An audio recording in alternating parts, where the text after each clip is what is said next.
NEET UG 2026 paper leak और उसमें हुए धांधलियों को लेकर दिल्ली के जंतर मंतर पर चल रहा छात्रों का महाआंदोलन अब अपने चरम पर पहुंच चुका है। और इसी बीच देश के प्रधानमंत्री नरेंद्र मोदी ने इस पूरे विवाद पर एक बड़ा ऐलान करके सियासी पारा और भी ज्यादा बढ़ा दिया है। दरअसल प्रदर्शनकारी छात्रों के आक्रोश और विपक्ष के लगातार बढ़ते दबाव के बीच प्रधानमंत्री मोदी ने एक्स पर पोस्ट करते हुए साफ किया कि देश की युवाओं का हित और उनका भविष्य सरकार की सर्वोच्च प्राथमिकता है और पेपर लीक के मामलों में दोषियों को जल्द से जल्द कठोर दंड देने के लिए अब फास्ट ट्रैक कोर्ट का गठन किया जाएगा, ताकि युवाओं के भविष्य से खिलवाड़ करने वाले किसी भी शख्स को किसी भी कीमत पर बख्शा ना जाए। लेकिन प्रधानमंत्री के इस कड़े फैसले और फास्ट ट्रैक कोर्ट के ऐलान के बाद मामला शांत होने की बजाय और ज्यादा भड़क चुका है और समूचा विपक्ष पीएम के इस ट्वीट के बाद सरकार पर बुरी तरह से हमलावर हो चुका है। सबसे तीखा पलटवार समाजवादी पार्टी के सांसद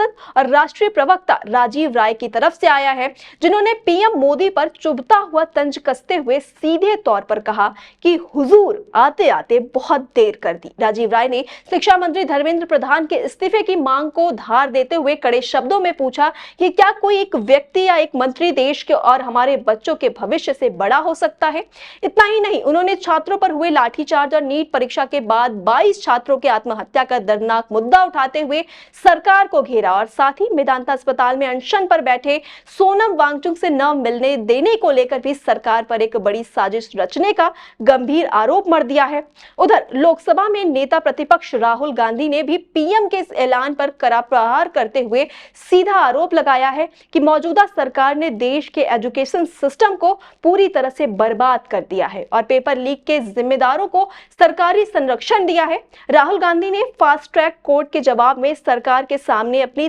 3 टूक मांगे रखी हैं। पहली, शिक्षा मंत्री धर्मेंद्र प्रधान को तुरंत पद से हटाया जाए और दूसरी, सरकार छात्रों से सार्वजनिक रूप से माफी मांगे और तीसरी, शांतिपूर्ण प्रदर्शन कर रहे छात्रों पर हिंसा और लाठीचार्ज करने वालों के खिलाफ सख्त से सख्त कार्यवाही हो। इसी कड़ी में कांग्रेस महासचिव प्रियंका गांधी ने भी सरकार के रवैये पर सवाल उठाते हुए तंज कसा कि बच्चा कुछ कह रहा है और आप कुछ और ही कह रहे हो, जिसका सीधा मतलब है कि सरकार छात्रों की असली मांगों और शिक्षा मंत्री के इस्तीफे की बात को पूरी तरह से नजरअंदाज कर रही है। विपक्ष के इस चौतरफा और आक्रामक हमले के बाद बीजेपी भी अपने बचाव में खुलकर मैदान में उतर आई है और पार्टी के राष्ट्रीय प्रवक्ता संबित पात्रा ने विपक्ष पर तीखा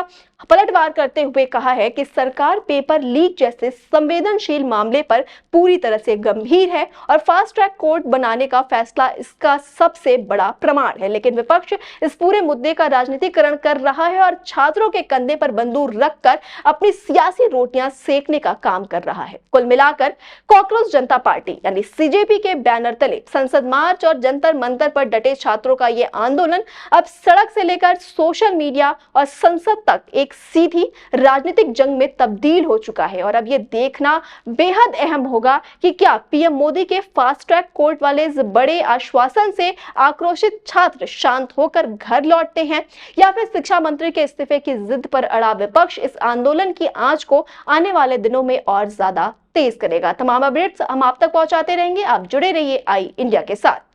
खबर आपकी, नजर हमारी, देखते रहिए आई इंडिया।